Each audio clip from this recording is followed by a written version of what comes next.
14 games on the evening slate in Major League Baseball this evening, and you're here to find out which ones are we betting on. Yeah, that's right. First pitch time here live on the WagerTalk TV YouTube channel. Dan Alexander here, and joining me, got a great duo, Mark Zinno and my man Bryan Power here. Hopefully getting some winners for you folks. The four games that we're definitely going to talk about with these two gentlemen: Boston, Cleveland, Orioles, Twins, Giants, Marlins, and Royals, White Sox, excuse me. The other ones that we'll be talking about here are going to be determined by you live in the chat, whether you're joining us on YouTube Shorts, Instagram, Twitter, wherever you are. Hop in the comments, and we will be responding to you throughout the show. Boys, let's get into it. And BP, I'm going to start with you because it's official, man. It's the worst start in team history. 3-14 for the Marlins. But if I know you, Bryan, some way, somehow, you're going to come on here and tell me about why I should bet the Marlins today. They might be worth a look. First 5, full game. Are you telling me it's Marlins here in the Giants and Marlins game? What are we doing here? And of course, man, welcome on into the show. I am not going to do that, Dan. Thank you for having me on. No, I actually don't like the Marlins here. I didn't like them last night when I played against them either. Second straight day, guys, where it's a pretty cheap price to fade the worst team in the National League. Dan, you mentioned in that wonderful intro there, it's their worst 17-game start in franchise history at 3-14. Now, I will say, as someone who had the Giants last night, it didn't get off to a great start. They're down 3-0, then it's 3-1. 3-run rally in the 7th gets the G-men over the top and proves to be the difference. You look at tonight's game, the thing I'm most confident in is the Marlins not scoring a lot against Giants starter Jordan Hicks. 1.0 ERA, 0.83 whip, and 3 starts for Hicks. All of them have been wins for the team, and he's averaging 6 innings per start, which is key. I'll come back to that in a minute. He has just 3 runs allowed total. 1 of those was unearned. 12 hits. Just in those 3 starts. Last time out, he allows only 4 hits, and the 1 run he gave up was a solo homer. Fastball's looking good, hitting 100 miles an hour. And you look at this Marlins lineup, guys. Outside of the 1 inning last night, they didn't score at all. They come in averaging just 3.7 runs per game. I mentioned in the analysis for the play yesterday that Jake Berger's now on the IL. So this is a lineup that's only getting worse. Collective batting average, 214 coming into tonight. So I want to play against the Marlins, Dan. The thing is, well, how do we do it? Ryan Weathers, who's starting for Miami, he actually pitched well at Yankee Stadium his last time out. The Giants were losing after 5 innings last night, so I don't want to play first 5. I'm a little scared of the Giants bullpen, which was good last night, but actually hasn't been that great all season. So I think the safest bet here is Hicks over his outs prop. Let's get a little exotic on the program and dig deep. Whoa. Over 15 and a half outs. All he has to go is 5 2/3. As a reminder, as I said earlier, he's averaging 6 innings per start against this terrible Marlins lineup, guys. I think Hicks can make it through a full 6. So go over on that outs prop with the Giants starter tonight. Man, I did not have the pitcher prop coming out of the gate here for my man Bryan Power. It's a beautiful thing, Zinno. That's big brain stuff out of our guy there. He's like, I want to fade the Marlins, but I can't lay this price. How the hell do I do it? We'd love to see it. Listen, if Bryan Power ever had a curveball in him, that was it right there. I mean, that might have been an eagerness pitch from Bryan Power right there. Just float it up there and see what happens. Yeah, exactly. And honestly, if he's pitching it against the Marlins, it's probably going to be a strike, whether they're going to be swinging or it's going to go right down the middle, slow pitch softball league, and they're just going to be staring at it going across the plate. So good breakdown there from our man BP. Let's talk aside in this one. Talk about how things can't be much worse, Zinno. Can't be much worse than it was on Patriots Day for the Boston side taking on Cleveland. 6-0 drubbing. A lot of it happened actually in the late innings. It was just a 2-2-2, so it really just got away from them there, but the run support just was not there. They're going to be sending Garrett Whitlock to the mound. This is a textbook bounce-back spot after a big game like yesterday with everybody off work, everybody tuning in. This is Boston or pass, right? Yeah, I mean, look, there's reasons to play on Cleveland here, especially since their bats have been better than what we've expected. But given what happened yesterday, and Boston has been struggling to hit for a better part of this year. They're bottom 10 in the league in OPS and WRC+. But Tanner Beebe of Cleveland has an ERA near 6. And he's faced 3 of the worst offenses in baseball in his 3 starts in the White Sox, the Twins, and the A's. Those are teams that are bottom 5 in hitting all season to start, and yet he's got an ERA near 6. Now, why do things look a little bit better? Because he's been the recipient of some of the best run support in baseball, getting 7.67 runs per game here, Dan. Now, Garrett Whitlock's been in good shape. He's been good this year, a sub-2 ERA, a sub-1.2 whip. He's looked really good, and he actually has faced some good lineups this year in Baltimore and in the Angels. Now, there is some concern that Whitlock could normalize into the guy he was last year when he had a 5.15 ERA. But here's what's different. He's got 16 strikeouts in 14 1/3 innings this year. So apparently he's found a way to get batters out here. There's a sharp discrepancy already on the ticket count and the money, all favoring the Boston Red Sox here. They bounce back. It's a short money line price. Let's take the Red Sox here on the money line to get the win at Fenway. Yeah, and let's stick in this game because we actually have jerked out. Not jerked out on Instagram. So not off is the second name at least. So that's at least okay. Good. That's But good. he's asking, does the Boston Proof game always get go? worse. Yeah, well, especially on Instagram, man. You never know Right. what you're going to find in the comment section on Instagram. But you think the YouTube section gets popping, man? Head on over to our Instagram page, WagerTalk, and check out some of the debauchery that goes on in that chat, gentlemen. That's for sure. But no, jerked out is asking us about this total in the Boston game. You were just talking the side. Looks like total's actually been ticking down in this one. I know. And Dan, I studied I first initially wanted to play the over, and you can ask Brian Power because I chatted with him this morning about it. And I, said, look, I mean, I know Boston's not hitting, but BB has been getting banged around. And it's really hard because Cleveland and their lineup this year has done really, really well. And when you talk about them, the way they've scored and the run support that they've given BB, it gave me pause to think that, okay, maybe they can get this thing over here. But Cleveland, surprisingly, for a team that was bad last year, they're top 15 in the league in batting average and OPS and top 10 in WRC+. And so, when you look at that, and you look at, how many guys they're putting on base with WOBA, I mean, I think this is a team that can score runs here. I really wanted to play the over, but I figured with the variance here, if we're going to say that runs are being scored, they're more likely to be scored off Cleveland. And if they're not, the problem for Boston is that if they're not scoring early against BB, they're probably not going to score late because Cleveland's bullpen is one of the best in baseball, second best in ERA, tied for the lowest whip in baseball. So if they don't get to BB, Boston, they're not going to get to this bullpen. So if you're looking towards the over, you're either saying the Guardians are going to end up scoring or that Boston is going to do a lot of their damage early. And I think, there are more outs with Boston just winning this game outright. Any thoughts on that one for you, BP, before we swing over we got Eric DeLong in the chat wanted to talk about this Phillies game. So any memoriam here on the Boston total for you? I mean, the problem is the Red Sox just aren't scoring at home so far. Granted, it's a small sample size, but they're averaging 3.1 runs per game. They've been shut out not just yesterday, but twice in the last 4 games here. I mean, 3 hits, only 2 guys walked yesterday. They just didn't do a lot. I think if you would like the over, maybe, to what Zinno said, that if the Red Sox aren't scoring early, they're not scoring late. Maybe you look to the first 5 over. That might be better than the full game over because, if the Red Sox do any damage, it'll be early. And that first 5 number, you can get that at 4. So I think if you like the over, first 5 would be the way to go rather than the full game. If you're getting an even 4 there, Dan, that's a great number to take. I mean, at least you have the push in your back pocket, right? As opposed to the 4.5 where you lose, you need the 5th. So if I'm getting a 4, I'd probably lean first 5 because, like I said, if Boston can't get to BB, I think they're dead in the water regardless. Great point. No, great point. And like you're saying, sitting at that 4 even, if you can find that out there, push protection. Hey, I know we hate it when our plays push, but sometimes when I know like a best bet winner is amazing, but sometimes when you have a dead bet in the water that ends up as a push, you're like, shit, that was almost as good as a win sometimes. So having the push protection. And there are pushes that feel like losses. It's definitely an emotional moment. Exactly.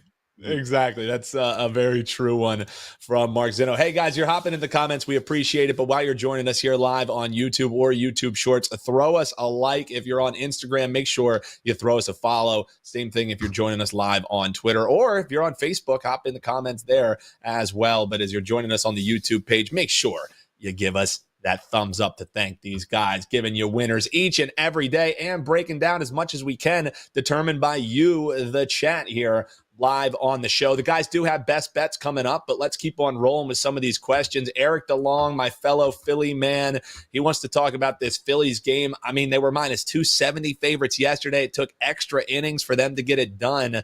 He wants to lay the run line in this one, and I get it. You know, after they won, heroics, this, that, and the other thing, they're big favorites. They can't possibly lose again or go to a tight one again. Ranger Suarez on the mound here. I don't know if I just am interested in laying a run and a half with this Phillies team right now. Any thoughts for you guys? No. And I don't like laying the 1.5 with the home team anyway. I've talked about that before. If you're dying to play the Phillies here, again, what about the first 5 and laying the half run? It's juiced. It's like minus 150 I'm seeing here on the WagerTalk.com odds screen. That's not great, but I mean, if the Phillies were to win this game in dominant fashion, you got to think it's a byproduct of this starting pitching matchup, right, Dan? You mentioned Ranger Suarez. The team is 3-0 when he's on the hill, 2.65 ERA, 0.706 WHIP. Meanwhile, Austin Gomber, he's stunk for a long time. Obviously, this Rockies pitching staff is a complete disaster. They're probably going to threaten the major league record for most runs allowed this year. And not only is he bad, I mean, everybody, it's tough to pitch at Coors, right? But on the road, he did not pitch well in his first road start. Yeah, I mean, I think that's maybe the best way to play this would be Phillies first 5. Although, again, you've got to lay a decent first 5 minus the half a run. Although, again, you've got to lay the juice. I don't know, maybe Zinno could look at a team total or something like that. That's exactly where I would have looked. If you take look, and it's a bad number. It's not a great number at 1.5. But if you trust Ranger Suarez as much as Dan Alexander does at home, then taking a first 5 Rockies team total under 1.5 might be the way to go. Now, this is a Rockies team right now that against left-handers, you're talking that they're bottom 10 in batting average, bottom 10 in OPS, and bottom 5 in WRC+. So they don't create a lot of runs. Also, this is a team against lefties that, is in the top half of the league in strikeout rate. So if you believe that Suarez is going to be as sharp as he is, that he'll only give up 0 or 1 run through 5, then that's maybe the way to go. But it's a very thin margin for error because, honestly, a walk and a home run make you a loser. So it's a really tough spot to play, but you'd get the juice down to a much more manageable number here, playing the under in that spot. Yeah, and I completely agree with how you guys are looking at this game. And I understand if somebody wants to lay the run line. And if you want to lay it, sure. But like BP said, you can potentially be losing that at bat. I'm with you. Find the alternate line of -1 and be willing to live with a push, right? We just talked about it a second ago because laying 1.5 really sucks, and it does. And last night you would have lost. Yeah. So if you feel like it's one of those bad spots, then go ahead and find a book that's going to give you the -1. I know they're out there as an alternate line, and obviously you win less, but you lay a lot less juice, and you're in a better spot. Yeah, and the only other thing that I when I heard you breaking it down, and BP was saying, hey, you potentially look at a team total. With the Phillies team total, I'm seeing like -130, 4.5 with an 8.5 total. Yeah. It doesn't do it for me. You know what I mean? Like there's enough games on the board that even this Philly ass homer doesn't have to make this play. You know what I'm saying? I think BP, I think you're muted. Do you have anything else to add before we move on here? That's good because you were talking, so I would have hated to yell over you. But I was just saying, the Phillies, as you know, Dan, have struggled to score this year too. So juiced 4.5 to the over. That's not great either. I would actually concur if you're looking at a team total. What Zinno was saying, just hoping the Rockies do nothing early is an option, probably your best option. There's an argument here, gentlemen, to say that if you are searching for this many markets to find a play that suits it, you're better off just passing the game. Honestly, like that's, sometimes the best bet is the one you don't make. Don't force something into a market just because it, fits the 6 criteria down on your list, right? Like this to me game, it was a total pass. Like there was just nothing about it from a money and a price standpoint that made me get comfortable. So I look at it, I mean, I don't want to tell the Phillies fan not to bet it, but I would pass. Well, and we're like 2.5 weeks into Major League Baseball season. We don't have to be forcing plays in the sport that we got 100+ games to be betting in. So we already probably belabored the point long enough. All right, I've got my Philly quota checked off. I checked that box there. We do have some questions talking about the Yankees game. We want to talk about Texas and Detroit. We'll get to those in just a moment. First, I want to talk about Javi Cash because we talked about that Marlins game. He's looking at the Giants. The other play that he was looking at is the Braves today. Braves, I mean, that was the play against Houston yesterday. I mean, that one was easy. Rocking chair winner kind of stuff right there. It looks like Brown and Lopez going to be on the mounds here tonight. We're seeing a lot of split action in this one, so really feeling like a bit of a coin flip. BP, Mark, any thoughts on that one? The Braves. BP, I'll go here. Very bad. No, I was just going to say Hunter Brown's been really bad, and I can't back him at all. So it'd be Braves or pass. You can't. Now I was on the Astros team total last night, going up against Darius Vine.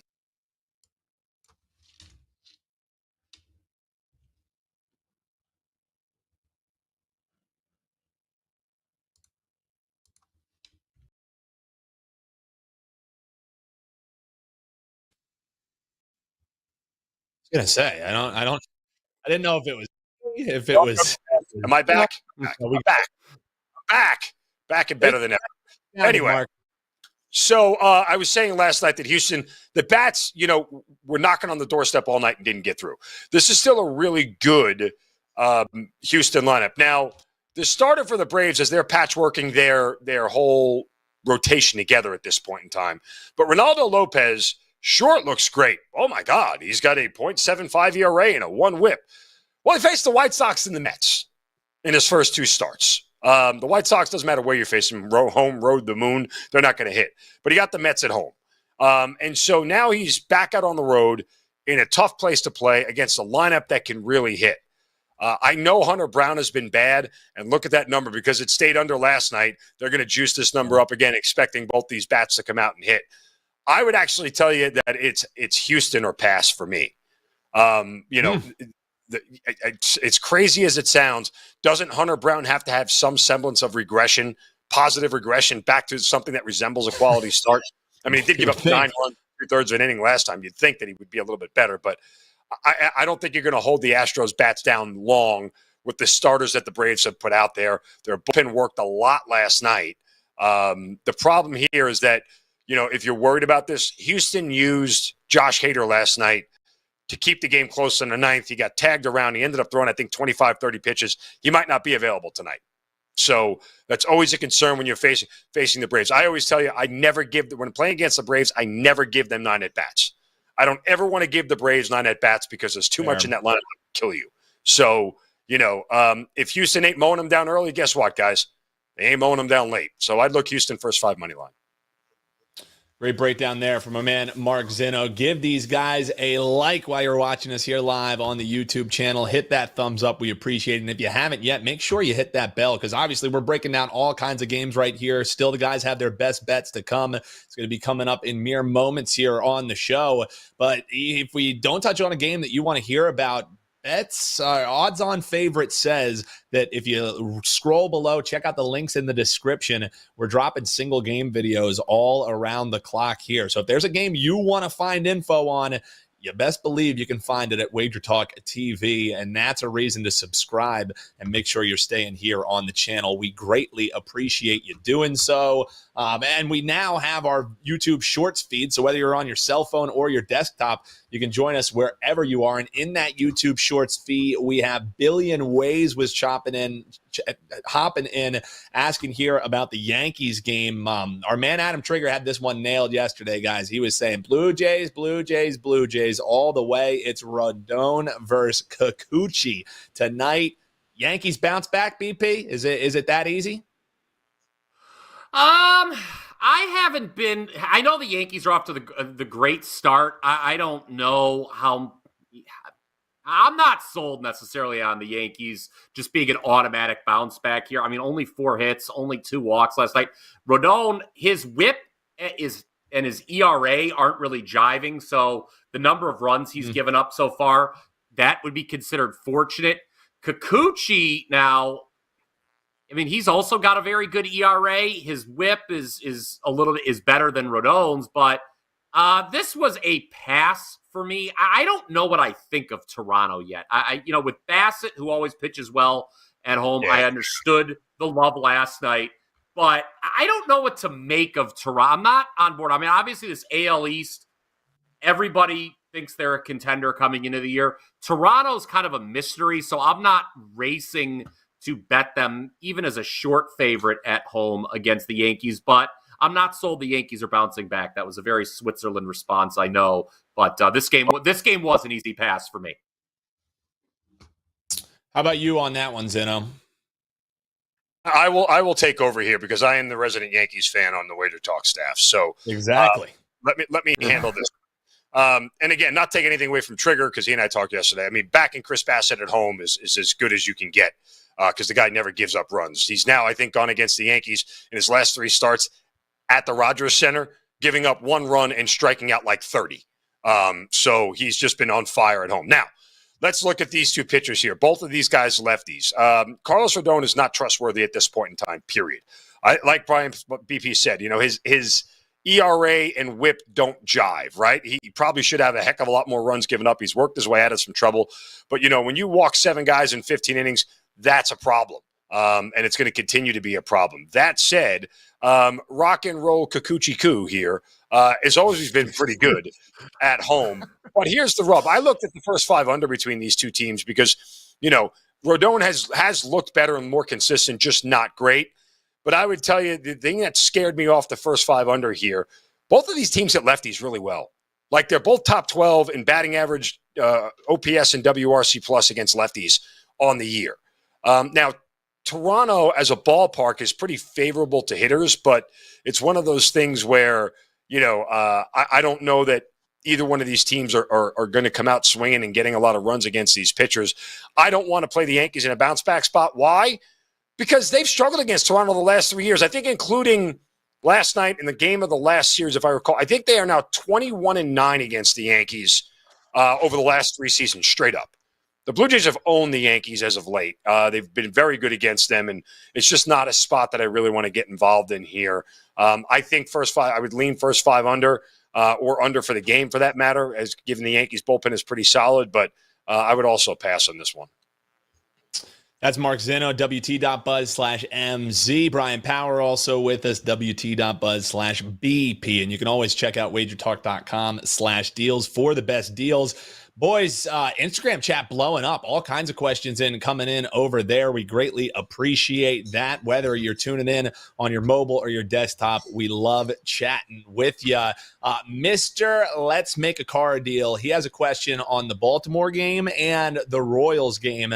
Apropos, because both of those games are going to be covered. Mark Zinno has a best bet in the Orioles and Twins, and Brian Power has a best bet coming up in the Royals and the White Sox game. So, Mr. Let's Make a Car Deal, hang out for just a few more moments. We got best bets coming your way that we're going to touch upon here shortly. And while you're watching, hit that like button and keep sliding in those comments. We greatly appreciate it. We also had Sammy on the Instagram page. They want to talk about the Chicago Cubs game this evening. It's apropos, guys. We want to at least talk about the game with the highest total on the board. We're looking at pretty much 10.5. There's still some 10s out there, but some of these offshores going to 10.5 juice towards the under. Chicago Cubs with Hendricks on the mound, Arizona with Henry on the mound. Zinno, I'll throw it back your way. Any thoughts for the Instagram chat? Yeah, if baseball was correlated to inflation, the Cubs and Arizona Diamondbacks would be the current state of the U.S. economy. So Kyle Hendricks and Tommy Henry are the definition of inflation when it comes to pitchers, and that's what they are. I mean, Hendricks is stunk. I remember he came back from injury last year and was actually pretty decent, at least at home. He's given up 5 home runs already. His whip is over 2.3. His ERA is 12, and Tommy Henry hasn't been much better. And the Cubs have been absolutely knocking the snot out of the ball to begin with. So, this is one of these games where when you bring in that many runs or possibility of runs, you're entering into a whole lot of variance that I don't want to get involved in. That said, if you want to look to a team total here, if you trust one more than the other, and I would trust the Cubs lineup a little bit more than the D-backs, particularly just given, the amount of home runs that they've hit and the amount of runs that they've scored at this point in time, then I would look to Chicago's team total on the road. You're probably going to get a better number there. There's a breakdown for you in the Chicago Cubs side of things. Brian, you have any thoughts on that, or do you want me to swing to this Brew Crew game because we were having some questions on that one as well? Any thoughts on Chicago, or do you want to keep on rolling? Yeah, I'll just put some numbers to what Zinno said about Kyle Hendricks stinking. He's given up a total of 17 runs so far, 5, 5, and 7 in his 3 starts. All 3 have gone over. The opposings, and it's not just him. The bullpen has been bad too in those games. Cubs opponents in Hendricks' 3 starts this year have scored 28 runs, which is over 9 per game. So you absolutely understand why this total is high. And these are 2 of the top 10 highest scoring teams in all of baseball. So no surprise that the total's high. I am typically not an over guy. I like to bet unders more than I do overs, and shocked. Of course. Stay tuned for that. But I don't know. I wouldn't feel good playing the under. The under sounds like a horrible bet in this matchup. So I guess it would be over. If you're looking to play the total, I'm not going to try to dissuade you from the over because Hendricks is bad, and these are 2 good offenses. All right, guys, we got best bets coming up here in just a few, but we'll grab 1 or 2 more questions before these guys give you what they have isolated here on the show as their best bet for the show. If you want to see what they got for the clients, head on over to WagerTalk.com, the premium plays, and you can always go to WagerTalk.com, WT.buzz/deals to see the greatest and latest ways to save. Speaking of saving, you can ride with our man Teddy Covers. He's got a $2 Tuesday play up now. My man Brian Power, he's got a 5% play up, so you never know what's going to be up and loaded over at WagerTalk. You got to check out these guys' pages. But San Diego and Milwaukee last night, San Diego said, "Who's your Padre?" to the Milwaukee Brewers. 7-3 was the final there. Zinno, any thoughts? We had the chat asking, hey, plus money price, Brew Crew, bounce back. Who's riding with us? Can they convince you in the chat to be riding with them? Both of these pitchers have been really, Cease has been surprisingly good, and Wade Miley at home generally has been really good. And so I'm not sure how much I want to really look to both of these lineups and I bet the over in this game last night, and it cashed, and I was very happy about it. It was done by the 6th inning. But you're sitting at that standard 8.5 for these 2 teams, and I'm surprised that they're there. That just tells you how much respect odds makers are giving to both of these starters. Believe it or not, and you know me, I cut games in half balls. I'd take first 5 under. I think both these starters show out. I would not depend on these lineups to score like they did again last night. Again, these are outside of the Dodgers and Braves. These are the 2 best lineups in baseball when it comes to every offensive category. They're top 5. If they're not top 5, they're definitively top 10. So both of these teams put the bat on the ball, but I like both these starters a lot. And Wade Miley at home has been very, very good. So I think it feels like a bounce back spot for the Brewers, but it's going to be a tight game, and I would go first 5 under. All right, BP, last one before we get into best bets. Our man Have Cash, one of the most loyal viewers that we have over at the Wager Talk YouTube TV channel. He's always chopping it up down there. He's asking about the Angels and the Rays. This one is 6:50 start in Tampa Bay. Savali, Soriano on the mound. Total 8.5. There's still some 8s out there. Actually, 8.5 looking like that's the rogue number. Any thoughts, Angels, Tampa Bay? So, like a lot of people, I came into the year pretty high on the Rays, but the reality of the matter is this team that's got 5 injured starters, and the bullpen has been really bad. So I'm not necessarily in a rush to back them, even though the market was on them last night and it didn't work out. They lose as minus 160 favorites 7-3 to the Angels. Now, the Angels are a team that nobody believes in. They obviously never could make the playoffs with Ohtani. He's saying goodbye to him. You would figure that it's going to be a long year, but they've been competitive so far. They're 8-8. I just don't want to lay this price right now with the Rays, even though I think they're the right side. Savale has been really good in his 3 starts. He's gone 6, 6, and 5 innings, giving up 1 and 3 runs. He has given up a homer in each of those 3 starts, which is something to make note of. So I don't know. I guess if you're juice tolerant and you really like the Rays, maybe I say go for it. But I'm a little gun shy with the Rays right now. Everyone said that in retrospect, that win total the books had before the year of 84.5, which looked too good to be true when it came to betting the over. Maybe there's a reason for that. I don't know. I'm not sold on the Rays right now. I'll add this, Dan, real quick. If you'd like to just look at a Savale K-prop, and I don't get into the K-prop market as much just because the juice is nuts, but you're talking about a Savale, who's averaging 9 strikeouts per 9 innings to this point on the season, and the Angels are top 10 in strikeout percentage against right-handers. So I think Savale will get into the 5th or 6th inning. If you're getting maybe a 4.5, 5.5, I don't even look at the number, but I'm just saying if you're getting something that's moderate and the juice is under 140, minus 135 in that range, that's somewhat more tolerant, I think, for at least me. You might want to look at a Savale K-prop. Whew, all of this info, and we haven't even talked best bets, man. I give these guys a like. I'm going to go over to YouTube and give them a like myself. So, you're already here watching us. Hit that like button for these guys. And if you haven't yet, make sure you subscribe as well. As aforementioned, best bet time, guys. Mark Zinno, let people know what you have rocking and rolling over at WagerTalk.com for the premium plays. As far as the best bet goes, Orioles and Twins. It was the hot start that was the difference yesterday in that 7-4 series opener for the O's over the Twins. Hot start again here tonight. If it ain't broke, don't fix it, Mark.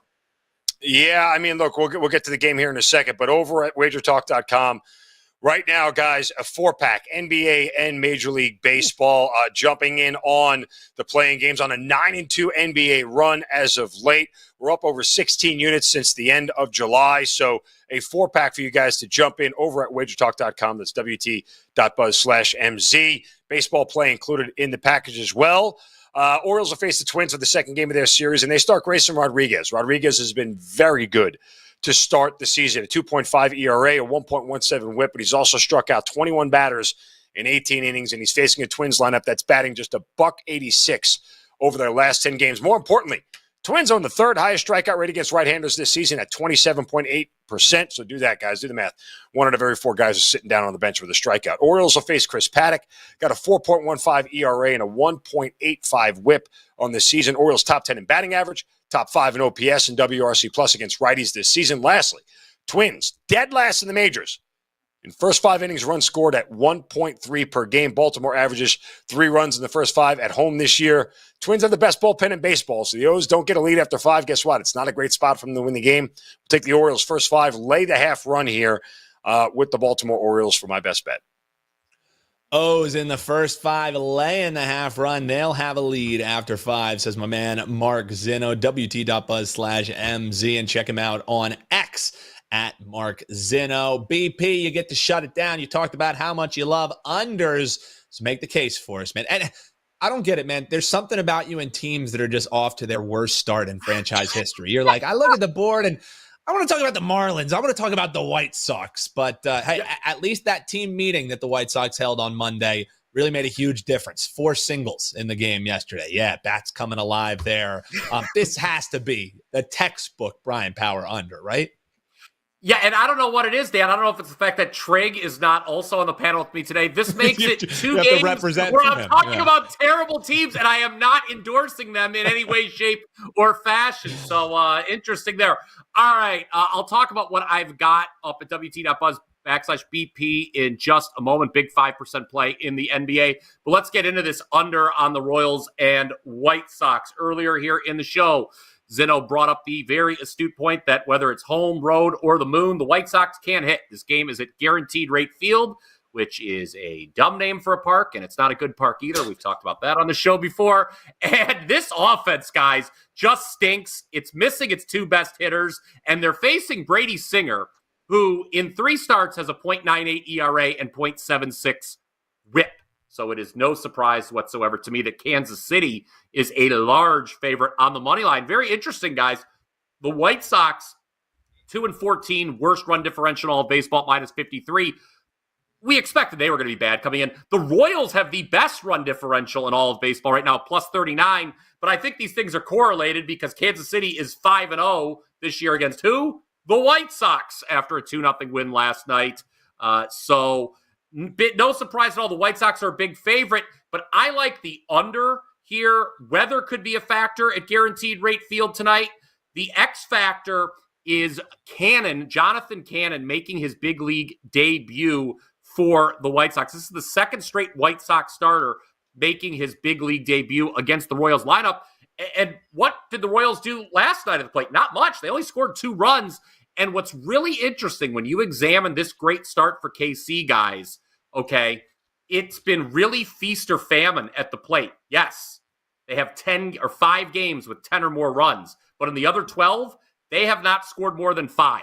I am very confident Singer dominates the White Sox. They average an MLB low 2.1 runs per game, 198 team batting average. So as long as we can avoid the Royals offense going wild, I think the under looks like a great idea. And I don't think the Royals are going to go wild here because, like I said, in 12 of their games so far, they've scored 5 runs or less. So I like the under 8 in this AL Central matchup. And yes, I do have a 5% play in the NBA playoffs tonight. I am a perfect 6-0 all time with 5% NBA play since joining WagerTalk. That's pretty good. And this is my first of the season. It is my first 5% play of any kind, any sport in over 2 months. So very excited about this one. Head on over WT.buzz/BP to pick that one up. I've also got some Major League Baseball in the All Access if you are a subscriber, including that underplay, which I just gave you for free. 6-0, man. I don't even need my abacus to calculate, and that's 100%. That's our man Bryan Power with his 5% plays in the NBA. Just had to check the math, carry the one. It all checks out. So yeah. So just to recap, we got my man Mark Zinno. He is laying the half run in the first 5 with Baltimore. Our man BP is going under the total in the White Sox and Kansas City, and it looks like Circa Sportsbook has flashed a 7.5 on that one. So if you want to grab the 8. Grab the 8 sooner rather than later. It seems like everybody wanting to bet the under, and it makes a heck of a lot of sense. And I know a lot of people who are in the chat, they love their parlays. If you want to put those 2 together, plus 250, a little best bet first pitch parlay here for you. Hey, I won't advise against it. That's Mark Zinno, Bryan Power. Check them both out at WagerTalk.com. Check out those premium plays that they have rocking. I mean, we covered damn near over half of the games on the board here in less than 45 minutes for you. If you still need more baseball content, you don't have to go far. You can scroll below in this description, see the links that we have to our single game breakdowns. If there's a game you want to find out about, you can find it here at WagerTalk TV. And if you're joining us on the rewatch here, then all you got to do, click the video on the screen right now. You don't have to go far to continue getting all the info you need to bet all the sports you love. That's what we do here at WagerTalk TV. Best of luck, everybody. We'll be back locked and loaded with a daytime edition and an afternoon edition on First Pitch, Wednesday's edition. Best of luck this evening.